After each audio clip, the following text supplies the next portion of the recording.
আসসালামু আলাইকুম, স্বাগত জানাচ্ছি চ্যানেল আই সংবাদে। সংবাদ কক্ষে আপনাদের সাথে আছি আমি প্রিয়াঙ্কা। বিস্তারিত সংবাদের শুরুতেই জানিয়ে দিচ্ছি ফ্রেশ আটা ময়দা সুজি সংবাদ শিরোনামগুলো। জুলাই আগস্ট গণ অভ্যুত্থানে অপরাধীদের বিচার করতেই হবে বললেন প্রধান উপদেষ্টা। অস্থিতিশীলতা সৃষ্টিকারীদের আইনের আওতায় আনার ঘোষণা। জাতীয় পরিচয়পত্রের তথ্য পাচারের প্রাথমিক প্রমাণ পেয়েছে নির্বাচন কমিশন। 5 সংস্থা ও প্রতিষ্ঠানকে কারণ দর্শানোর নোটিশ। পিলখানা হত্যাযজ্ঞে বিস্ফোরক দ্রব্য আইনের মামলার বিচার শুরু। কেরানীগঞ্জের অস্থায়ী আদালতে সাক্ষ্য গ্রহণ।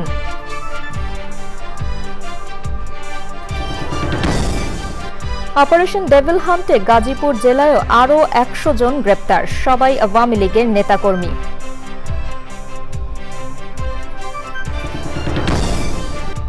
শেষ হলো চ্যানেল আই মিউজিক অ্যাওয়ার্ডসের মূল্যায়ন পর্ব। বাছাই কাজে দেশের সঙ্গীত ও সংস্কৃতি অঙ্গনের বিশিষ্টজনেরা। এবং বিপন্ন বাস্তুতন্ত্র পুনরুদ্ধারে আইনের কঠোর প্রয়োগের তাগিদ। নিরাপদ ভবিষ্যৎ বিনির্মাণে তরুণদের অংশগ্রহণের আহ্বান।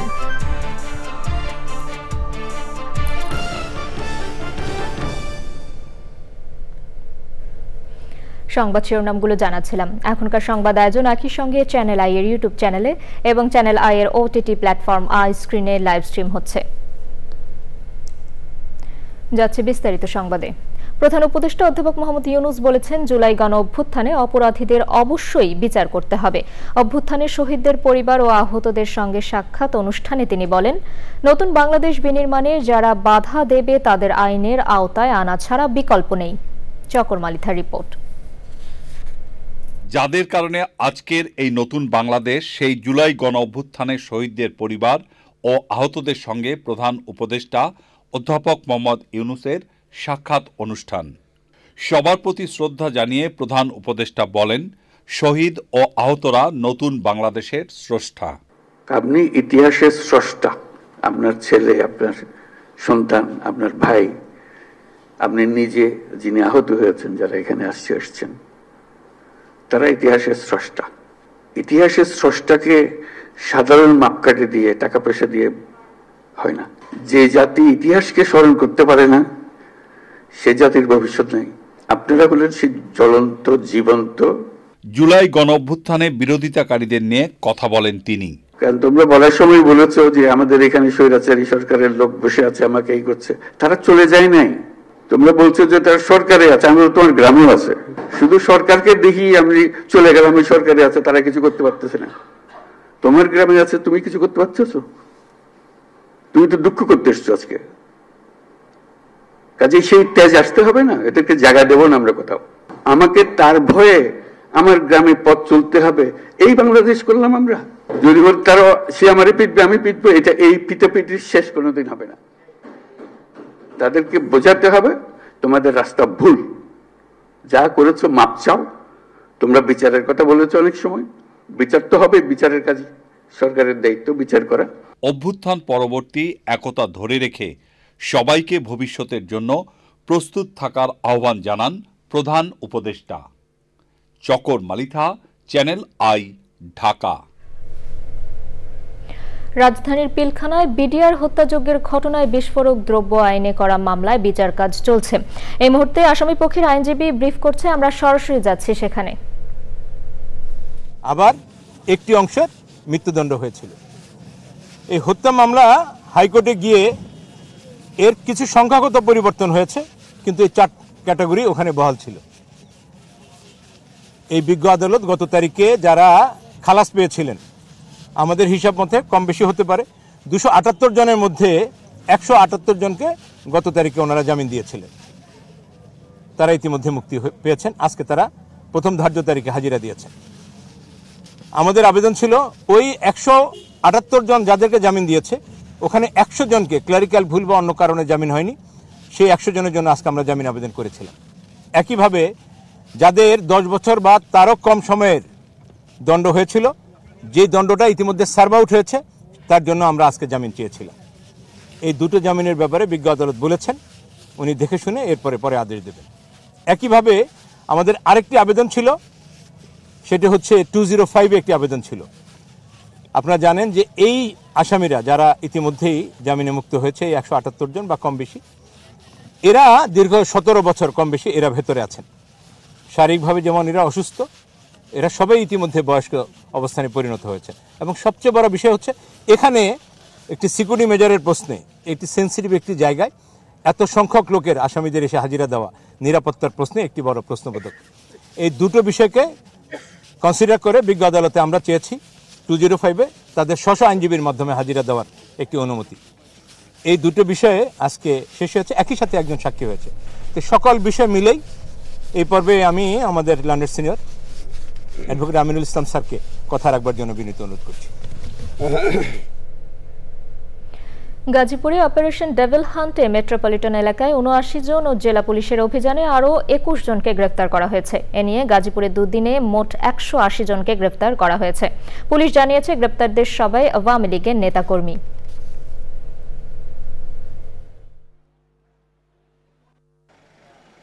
আমাদের এখানে 40 জন অ্যারেস্ট ছিল, আর এই গত রাতে আমরা অ্যারেস্ট করেছি আরও 21 জন।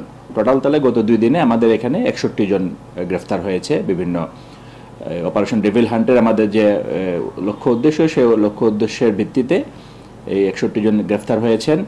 আপনারা সবাই জানেন যে গতকালকে আমাদের এখানে সিরাজগঞ্জ 6 আসনের সাবেক এমপি চয়ন ইসলাম, উনি এখানে আত্মগোপন করেছিলেন। আমরা গোপন তথ্যের ভিত্তিতে ওনাকে আমরা গ্রেফতার করেছি। ওনার বিরুদ্ধে সিরাজগঞ্জে একাধিক মামলা রয়েছে। আমরা ওনাকে এখন সিরাজগঞ্জ পুলিশের কাছে হস্তান্তর করব, সেখানে তারা পরবর্তী আইনগত ব্যবস্থা নেবেন। জামায়াতে ইসলামের আমির ডক্টর শফিকুর রহমান বলেছেন, দেশকে সমৃদ্ধশালী করতে প্রয়োজনে শত্রুদের ভালো বিষয়গুলো গ্রহণ করা উচিত।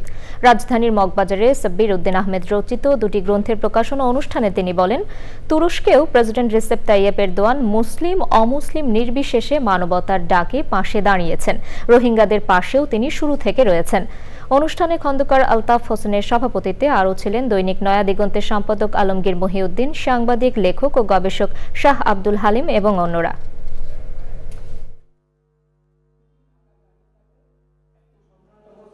যেখানেই মানবতার বিপর্যয় ঘটেছে, এই ব্যক্তিটাকে সবার আগে সেখানে আওয়াজ তুলতে এবং মানুষের জন্য কিছু করতে দেখা যায়। বড় উদাহরণ আমাদের বুকের উপরে। মায়ানমার থেকে নির্যাতিত হয়ে মুসলমানরা যখন দলে দলে বাংলাদেশে চলে এসেছে 17 সালে, এখানেও শুরু থেকে শেষ পর্যন্ত একটা দেশই তাদের সাথে উদার হৃদয় এবং লম্বা হাত নিয়ে এখন পর্যন্ত আছে, সেটি হচ্ছে তুরস্ক। বুয়েট শিক্ষার্থী আবরার ফাহাদ হত্যা মামলায় ফাঁসির দণ্ডাদেশপ্রাপ্ত 20 আসামির ডেথ রেফারেন্স ও আসামিদের আপিল শুনানি হাইকোর্টে শুরু হয়েছে। বিচারপতি এ.কে মাসুদুজ্জামান ও বিচারপতি সৈয়দ এনায়েতুর হোসেনের বেঞ্চে শুনানি শুরু হয়। 2021 সালে 8 ডিসেম্বর মামলার রায় দেন ঢাকার বিচারিক আদালত। এতে 20 জনকে মৃত্যুদণ্ড ও 5 জনকে যাবজ্জীবন কারাদণ্ডাদেশ দেয়া হয়। বুয়েটের ইলেকট্রিক্যাল অ্যান্ড ইলেকট্রিক ইঞ্জিনিয়ারিং বিভাগের ছাত্র আবরার শেরেবাংলা হলের 1011 নম্বর কক্ষে থাকতেন। সেখান থেকে ডেকে নিয়ে 2019 সালের 6 অক্টোবর রাতে তাকে পিটিয়ে হত্যা করে বুয়েট ছাত্রলীগের কয়েকজন নেতাকর্মী। রাত 3টার দিকে হলের সিঁড়ির করিডোর থেকে তার মরদেহ উদ্ধার করা হয়।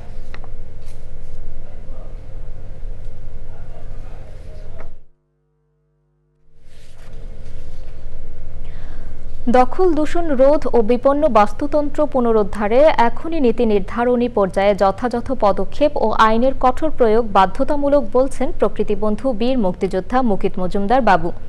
গাজীপুরের মাওনায় নিভৃত গ্রাম চকপাড়ায় নদী, প্রকৃতি ও পরিবেশ নিয়ে পাঠচক্র ও আলোচনায় জাতীয় পাঠ্যক্রমে পরিবেশ শিক্ষা যুক্ত করার পাশাপাশি সার্বিক সচেতনতা ও পারিবারিক উদ্যোগে জোর দেন তিনি। নিরাপদ ভবিষ্যৎ বিনির্মাণে ইতিবাচক পরিবর্তনে তরুণদের অংশগ্রহণে জোর দেন বক্তারা। আলিমার রাজির রিপোর্ট।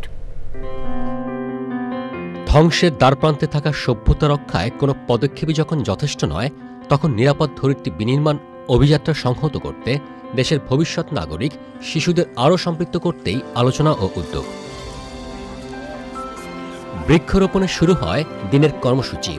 নদী, প্রকৃতি ও পরিবেশ নিয়ে পাঠচক্র ও আলোচনার পাশাপাশি ছিল নানা আয়োজন। শিক্ষার্থীদের আবৃত্তি, কুইজ প্রতিযোগিতা আর পুঁথিপাঠ যোগ করে ভিন্ন মাত্রা। গাজীপুরে আছে শালবন, গাজীপুরের বাতাসেতে জুড়ায় দেহ মন। নিজেদের পরিবেশ ভাবনায় পরিবেশ সংরক্ষণের বার্তা ভবিষ্যৎ নাগরিকদের। বুকে হাত দিয়ে বলতে পারি এইখানে যতগুলো শিক্ষার্থী আছে তারা কেউই নদী নিয়ে সুন্দর স্মৃতিচারণ করতে পারবে না। এর কারণ হচ্ছে যে আমাদের যে নদীগুলো ছিল সেগুলো দূষিত হয়ে গেছে কিংবা দখল হয়ে গেছে। শীতলক্ষা নদীটি গাজীপুরের অভ্যন্তরে, যে নদীটি আস্তে আস্তে এখন হুমকির মুখে পড়ে রয়েছে। বন ও নদ নদীগুলোকে যথাযথ সংরক্ষণ করার মাধ্যমে অতীতের ঐতিহ্য আবার ফিরিয়ে আনতে হবে। এক সময়ের প্রবহমান নদীগুলো আজ দূষণে জর্জরিত। সব রকম দূষণ প্রতিরোধ ও বিপন্ন বাস্তুতন্ত্র পুনরুদ্ধারে আপোষহীনতায় জোর দেন বক্তারা। ছোটবেলা থেকে একটি মানুষ যদি প্রকৃতির কাছাকাছি বড় না হয় তাহলে হঠাৎ করে তার পক্ষে কোনো কিছুর প্রেম নিয়ে এগুলো সম্ভব নয়। আমাদের এই প্রজন্মকে যদি এগিয়ে আসে এই নদী রক্ষা, প্রকৃতি রক্ষা, তাহলে দেখা গেছে যে আমরা আমাদের সুন্দর একটা ভবিষ্যৎ পাবো। আমাদের শিক্ষায়, আমাদের স্বাস্থ্য ভাবনায়, আমাদের সমস্ত কিছুতে যখন এই মাটির উৎসকেন্দ্রিক ভাবনা তৈরি হবে, আমরা যে আবার সেই শিক্ষায় ফিরে যেতে পারি। এবং প্রকৃতির এই অবক্ষয় যদি চলতে থাকে, নদীর এই দূষণ যদি অব্যাহত থাকে, তাহলে খুব বেশি বাকি নেই যেদিন আমরা আর মিঠা পানির মাছ পাবো না। গ্রুপ ওয়ার্কটা করতে হবে, কর্মশালা করতে হবে, যাতে করে আমরা আমাদের একটা প্রার্থিত জায়গা আমরা পেয়ে যেতে পারি। পরিবেশবিদরা বলছেন সার্বিক সচেতনতা আর পরিবেশ শিক্ষাই না, নিরাপদ ভবিষ্যৎ বিনির্মাণে পরিবেশ প্রতিবেশ জীববৈচিত্র্য সংরক্ষণ নিশ্চিতে নিতে হবে কার্যকর পরিকল্পনা ও উদ্যোগ। মা, মাটি এবং মাতৃভূমিকে ভালোবাসতে হলে প্রকৃতিকে ভালোবাসতে হবে। এই তিনটা জিনিসকে যদি আমরা ভালো না বাসি, প্রকৃতিকে সাথে যদি ভালো না বাসি, এই তিনটা জিনিসকে ভালোবাসা যাবে না এবং এই তিনটা জিনিসের অস্তিত্ব আমাদের বিলীন হয়ে যাবে। আমাদের লড়াই করতে হবে আইনের শাসনের জন্য। যে মুক্তিযুদ্ধ করেছিলেন মুকিত মজুমদার বাবু, বৈষম্য বিরোধী এবং গণতন্ত্র বিরোধী যে সমাজে আমরা বাস করতাম, সেখানে আইনের শাসন, এখনো আমরা আইনের শাসন কায়েম করতে পারিনি। যত দূষণ, সব দূষণের পেছনে কিন্তু আমরাই। দোষ দেওয়ার সময় কিন্তু আমরা দোষ দিচ্ছি আরেকজনকে। নানা ধরনের কর্মকাণ্ড হচ্ছে, তাতে কিন্তু হারিয়ে গেছে অনেক জীববৈচিত্র্য এখান থেকে। পাশাপাশি এখানে জলাশয়গুলো কিন্তু কলুষিত হয়ে গেছে। কারো কোনো কিন্তু ভ্রুক্ষেপ নেই এই ব্যাপারে। পরিবেশ প্রকৃতি যদি ভালো না থাকে, কিছুই ভালো থাকবে না। হতাশার মধ্যেও কিন্তু কাজ করে যেতে হবে। মানুষকে প্রথমে কিন্তু সচেতন করতে হবে, তারপরেই কিন্তু আইনের প্রয়োগ। আমাদের কারিকুলামে কিন্তু পরিবেশ প্রকৃতি নিয়ে তেমন জোর দেওয়া হয় না। আমাদের পরিবেশ প্রকৃতি নিয়ে কথা বলতে হবে। চুপ করে বসে থাকলে হবে না, আমাদের সবাইকে একসাথে হাতে হাত মিলিয়ে এগিয়ে আসতে হবে এই দেশটাকে ভালো রাখার জন্য, নিজেকে ভালো রাখার জন্য এবং ভবিষ্যৎ প্রজন্মকে ভালো রাখার জন্য। পড়ন্ত বেলায় বিশিষ্টজনদের সম্মাননার পাশাপাশি স্বীকৃতি জানানো হয় কুইজে অংশ নেওয়া 12টি প্রতিষ্ঠানের কৃতি শিক্ষার্থীদের। অনুষ্ঠানের আয়োজক পল্লী উন্নয়ন ভিত্তিক পাঠাগার পাঠ ইচ্ছা, বাংলাদেশ নদী পরিব্রাজক দল এবং প্রকৃতি ও জীবন ক্লাব। আলিমাল রাজি, চ্যানেল আই, গাজীপুর। রাজধানীর ধানমন্ডি ও মোহাম্মদপুরে ডিবি পরিচয়ে ডাকাতির ঘটনায় লুণ্ঠিত মামলাসহ 12 জনকে গ্রেপ্তার করেছে পুলিশ। সংবাদ সম্মেলনে পুলিশ জানিয়েছে, সম্প্রতি ওই চক্র সয়াবিন তেল ও পাম অয়েলবাহী দুটি ট্রাককে গতিরোধ করে অজ্ঞাত স্থানে নিয়ে যায় এবং একটি কারখানায় কম দামে সেগুলো বিক্রি করে দেয়। গ্রেপ্তারদের মধ্যে রয়েছে ডাকাত চক্রের মূল হোতা জাকির ওরফে তৌহিদ, তার নামে বেশ কয়েকটি মামলা রয়েছে। এছাড়া গ্রেপ্তার বেল্লাল চাকলাদার মতিঝিল 9 নম্বর ওয়ার্ডের যুবলীগ নেতা বলে জানিয়েছে পুলিশ।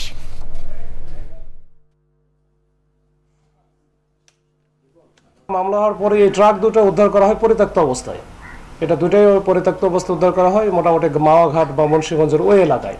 তখনই আমাদের ধারণা হয় যে এটা কোনো যে চক্রটা কাজ করতেছে, চক্র নিশ্চয়ই ওই দিকে বা ওই এলাকায়, মুন্সিগঞ্জ বা ওই এলাকায় হয়তো মালামালগুলো ডেলিভারি করেছে। সঙ্গীতের সব শাখায় সেরা শিল্পীদের তুলে আনতে আবারও আসছে চ্যানেল আই মিউজিক অ্যাওয়ার্ডস। দক্ষিণ পূর্ব এশিয়ায় সঙ্গীতের সবচেয়ে বড় এই অ্যাওয়ার্ড অনুষ্ঠানের মূল্যায়ন পর্ব শেষ হয়েছে।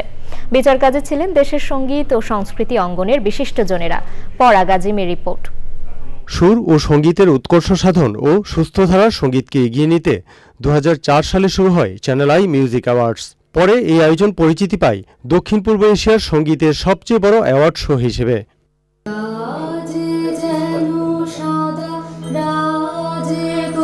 19তম আসরের জন্য জমা হওয়া সেরা গানগুলো বাছাই করতে 6 ফেব্রুয়ারি শুরু হয় বাছাই প্রক্রিয়া।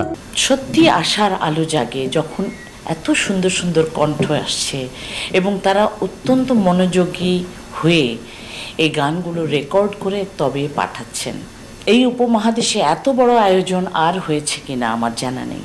শুধুমাত্র একটি ধারায় নয়, সঙ্গীতের সকল ধারায় নতুন আগমনের বার্তা, আর এর সাথে আমরা জড়িত আছি। বিশেষ করে আমি আমার আনন্দকে সবার সামনে বেটে দিতে চাই, সকলেই যাতে এর সাথে মিলিত হয়ে এ আনন্দকে ভাগ করে নিতে পারি।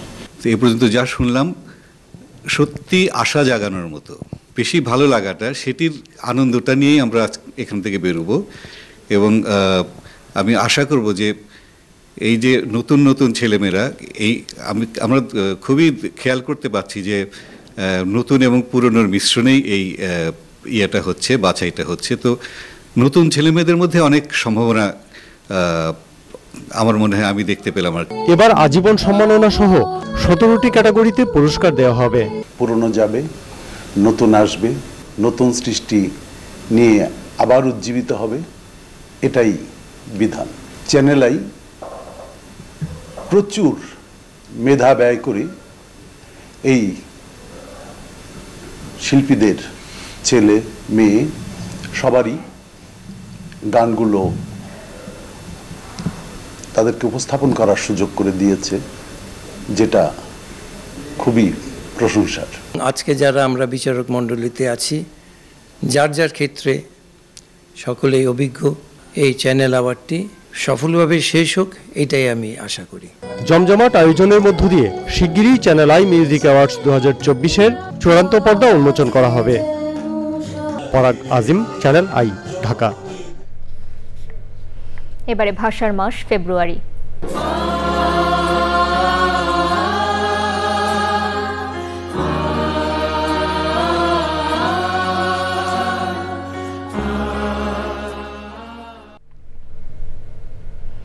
বাংলাকে রাষ্ট্রভাষার দাবিতে শুধুমাত্র ঢাকাতেই আন্দোলন হয়নি, আন্দোলন হয়েছিল দেশের প্রতিটি জেলাতেই।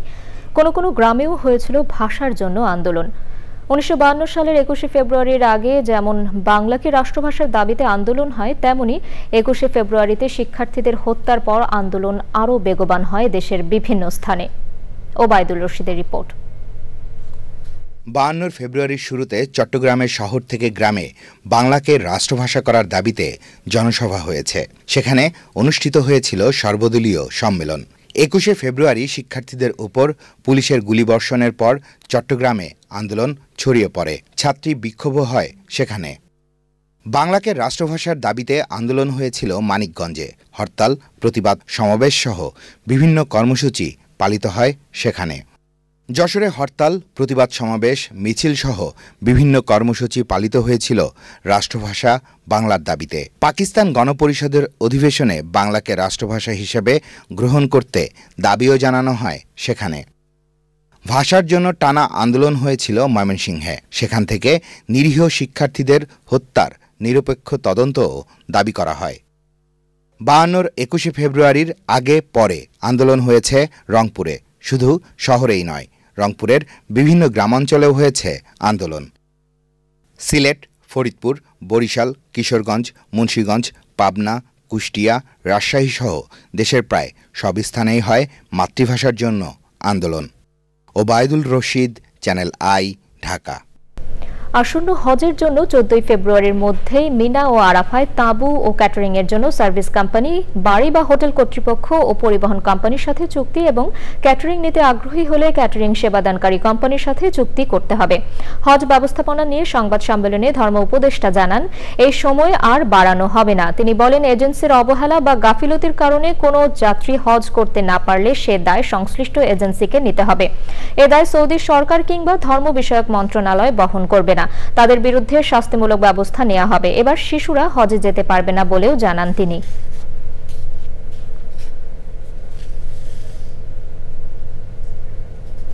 বিএনপির সিনিয়র যুগ্ম মহাসচিব রুহুল কবির রিজভী বলেছেন, সাবেক অর্থমন্ত্রী এম সাইফুর রহমান বাংলাদেশকে স্বাবলম্বী করতে ভূমিকা রেখেছিলেন।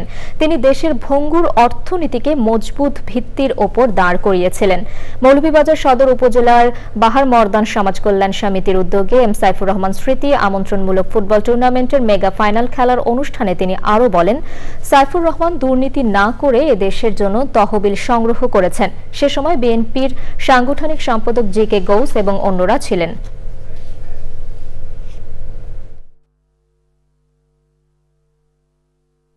যখন আমরা দেখি দেশের টাকা পাচার হয়ে যায়, যখন আমরা দেখি পদ্মা সেতুর নামে, ফ্লাইওভারের নামে, মেগা প্রজেক্টের নামে বিদেশ থেকে ঋণ নিয়ে এসে সেই ঋণের টাকা প্রচুর করে আমরা যখন দেখি ছেলের নামে, মেয়ের নামে, ভাগ্নির নামে, ভাগনার নামে লন্ডনে ফ্ল্যাট কেনা হয়, তখন আমাদেরকে গভীর শ্রদ্ধায় মনে পড়ে সাইফুর রহমান সাহেবদের মতো মহিমান্বিত মানুষ যারা সমস্ত মেধাবী। আগামী 7 কর্মদিবসের মধ্যে বেগম রোকেয়া বিশ্ববিদ্যালয়ের প্রতিষ্ঠাকালীন নাম রংপুর বিশ্ববিদ্যালয় পুনর্বহাল করা না হলে বিশ্ববিদ্যালয়ের শাটডাউন কর্মসূচির ঘোষণা দিয়েছেন শিক্ষার্থীরা। বিশ্ববিদ্যালয়ের প্রধান ফটকের সামনে বৈষম্য বিরোধী ছাত্র আন্দোলন মহানগরের সদস্য সচিব ও বিশ্ববিদ্যালয়ের শিক্ষার্থীরা সংবাদ সম্মেলনে জানান, বিশ্ববিদ্যালয় প্রশাসন সহ সংশ্লিষ্ট দপ্তরে 90% শিক্ষার্থীর চাওয়া নাম পুনর্বহালের দাবি পৌঁছে দেওয়া হয়েছে। আবু সাইদের রক্তে ভেজা ক্যাম্পাসে শেখ হাসিনার দেয়া নামের চিহ্ন হিসেবে বেগম রোকেয়া বিশ্ববিদ্যালয়ের নামটি শিক্ষার্থীরা মেনে নেবে না। এই যে শিক্ষার্থীদের যে প্রাণের দাবি রংপুর বিশ্ববিদ্যালয়ের নামটি পুনর্বহাল, আমরা সেই দাবিটি পৌঁছে দিয়েছি। আগামী 7 কর্মদিবসের মধ্যে যদি আমাদের দাবি আদায় না হয় এবং আমাদের বিশ্ববিদ্যালয়ের নাম রংপুর বিশ্ববিদ্যালয় হিসেবে পুনর্বহাল না করা হয়, তাহলে আমরা শিক্ষার্থীরা বিশ্ববিদ্যালয় শাটডাউনের মতো কঠোর কর্মসূচিতে যেতে বাধ্য হব। জাতীয় পরিচয়পত্র সেবা গ্রহণকারী অর্থ মন্ত্রণালয়ের আইবাস এবং স্বাস্থ্য অধিদপ্তর সহ 5 প্রতিষ্ঠানকে তথ্য পাচারের অভিযোগে শোকজ করা হয়েছে বলে জানিয়েছে নির্বাচন কমিশন। ওই 5 প্রতিষ্ঠানের বিরুদ্ধে প্রাথমিক তদন্তে প্রমাণ পাওয়া গেছে জানিয়ে কমিশনের সিনিয়র সচিব মোহাম্মদ আখতার আহমেদ সাংবাদিকদের বলেছেন, তথ্য পাচারের ঘটনা ইচ্ছাকৃত কিনা তা প্রমাণ পেলেই ব্যবস্থা নেওয়া হবে। নাজিব বেগ জানাচ্ছেন, নির্বাচন কমিশন থেকে জাতীয় পরিচয়পত্রের তথ্য উপাত্ত সেবা নেয় সরকারি বেসরকারি 180টির বেশি প্রতিষ্ঠান। শর্ত ভেঙে জাতীয় পরিচয়পত্র তথ্য হস্তান্তর করার অভিযোগে গত ডিসেম্বরে বাংলাদেশ কম্পিউটার কাউন্সিলের সঙ্গে চুক্তি বাতিল করে নির্বাচন কমিশন। এনআইডি তথ্য পাচারের অভিযোগে সজীব ওয়াজেদ জয় ও সাবেক প্রতিমন্ত্রী জোনায়েদ আহমদ পলক সহ 19 জনের বিরুদ্ধে কাফরুল থানায় মামলা হয়েছে গত 8 অক্টোবর। নির্বাচন কমিশনে এনআইডি যাচাই সেবা গ্রহণকারীদের সাথে মতবিনিময় শেষে ইসির সিনিয়র সচিব জানান, আরও 5টি প্রতিষ্ঠানের বিরুদ্ধে তথ্য পাচারের প্রাথমিক প্রমাণ পাওয়া গেছে। অভিযুক্ত প্রতিষ্ঠানগুলো হল স্বাস্থ্য অধিদপ্তর, মহিলা বিষয়ক অধিদপ্তর, অর্থ মন্ত্রণালয়ের আইবাস, চট্টগ্রাম বন্দর কর্তৃপক্ষ এবং ইউসিবি ব্যাংকের উপায়। Error of omission and error of commission দুটো জিনিস আছে। কেউ যদি কমিট করে থেকে থাকেন তথ্য পাচারের ক্ষেত্রে, তাহলে দ্যাট ইজ এ ক্রাইম। আর আমার মানে অসাবধানতার কারণে যদি নিয়ে থাকে, তাহলে আমাকে আর সাবধান হতে হবে। তিনি বলেন, যদি কেউ ইচ্ছে করে তথ্য পাচার করে থাকে তাহলে তা শাস্তিযোগ্য অপরাধ। দেখা যাচ্ছে যে আমাদের অগোচরেই, আমি বলবো অগোচরেই, এই তথ্য যাদের কাছে দিচ্ছি তার থেকে তথ্য অন্য অনাকাঙ্ক্ষিত ব্যক্তি বা প্রতিষ্ঠান তথ্যটা নিচ্ছেন, যেটা কাম্য না। তথ্য ব্যবহারে সবাইকে সচেতন থাকার আহ্বান জানিয়েছেন নির্বাচন কমিশনের সিনিয়র সচিব। নাজিব বেগ, চ্যানেল আই, ঢাকা। কিশোরগঞ্জের ভৈরবের ওয়ার্কশপে কাজ করতে গিয়ে হাত হারানো শিশু নাইম হাসান নাহিদকে আদালতের নির্দেশ মতো 30 লাখ টাকা ক্ষতিপূরণ না দেয়ায় কারখানার মালিক হাজী ইয়াকুবকে তলব করেছেন আপিল বিভাগ। 21 এপ্রিল তাকে হাজির করতে কিশোরগঞ্জের এসপিকে নির্দেশ দেওয়া হয়েছে। আদালত অবমাননার আবেদনের শুনানি শেষে বিচারপতি মোহাম্মদ আশফাকুল ইসলামের নেতৃত্বের বেঞ্চ ওই আদেশ দেন। 3.5 বছর আগে হাত হারানো ব্রাহ্মণবাড়িয়ার আশুগঞ্জ উপজেলার 13 বছর বয়সী শিশু নাইমকে 30 লাখ টাকা ফিক্সড ডিপোজিট করে দিতে গত বছরের 12 জানুয়ারি নির্দেশ দেন হাইকোর্ট। এতে গত বছরের এপ্রিলে 15 লাখ ও ডিসেম্বরের মধ্যে আরও 15 লাখ টাকা ডিপোজিট করে দিতে ওয়ার্কশপ মালিককে নির্দেশ দিয়েছিলেন আদালত। হাইকোর্টের ওই রায় 19 নভেম্বর বহাল রাখেন আপিল বিভাগ। ইনস্টলমেন্টের সুযোগ নিয়েও টাকা পরিশোধ না করে ইয়াকুব এই টাকা না দেওয়ার ফন্দি ফিকির করে অ্যাপিল ডিভিশনে অ্যাপিল করে, আপিল বিভাগে অ্যাপিল করে ফেলে রাখে মামলাটি। তারপরে শিশু নাইমের পক্ষে আমরা কোর্টের নজরে আনি তার যন্ত্রণার কথা, এই আদালত অবমাননার কথা। এবারে নিটোল টাটা কৃষি সংবাদ।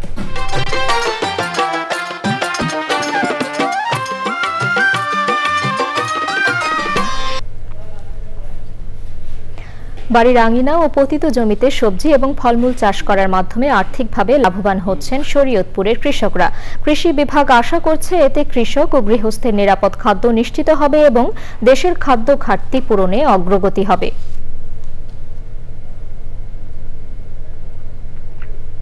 এবারে প্রকৃতি সংবাদ।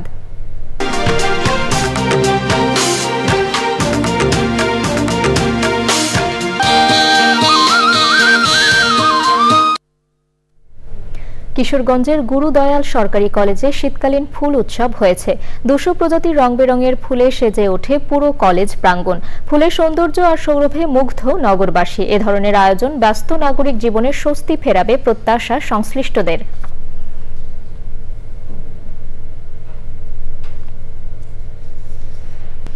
দর্শক, সবশেষে ফ্রেশ আটা ময়দা সুজি সংবাদ শিরোনামগুলো জানিয়ে দিচ্ছি আরও একবার। জুলাই আগস্ট গণ অভ্যুত্থানে অপরাধীদের বিচার করতেই হবে বললেন প্রধান উপদেষ্টা। অস্থিতিশীলতা সৃষ্টিকারীদের আইনের আওতায় আনার ঘোষণা। জাতীয় পরিচয়পত্রের তথ্য পাচারের প্রাথমিক প্রমাণ পেয়েছে নির্বাচন কমিশন। 5 সংস্থা ও প্রতিষ্ঠানকে কারণ দর্শানোর নোটিশ। পিলখানা হত্যাযজ্ঞে বিস্ফোরক দ্রব্য আইনের মামলার বিচার শুরু। কেরানীগঞ্জের অস্থায়ী আদালতে সাক্ষ্য গ্রহণ।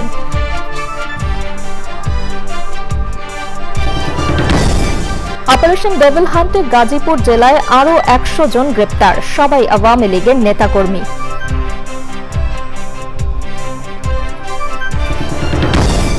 শেষ হলো চ্যানেল আই মিউজিক অ্যাওয়ার্ডসের মূল্যায়ন পর্ব। বাছাই কাজে দেশের সঙ্গীত ও সংস্কৃতি অঙ্গনের বিশিষ্টজনেরা।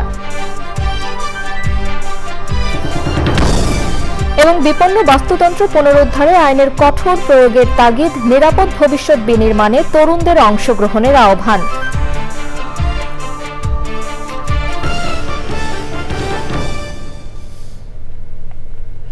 চ্যানেল আই এর সর্বশেষ সংবাদ জানতে ভিজিট করুন channelionline.com এ। যুক্ত থাকুন আমাদের সোশ্যাল মিডিয়া প্ল্যাটফর্মগুলোর সাথে। দর্শক, এখনকার সংবাদ আয়োজন এ পর্যন্তই। এতক্ষণ সাথে থাকার জন্য ধন্যবাদ সবাইকে।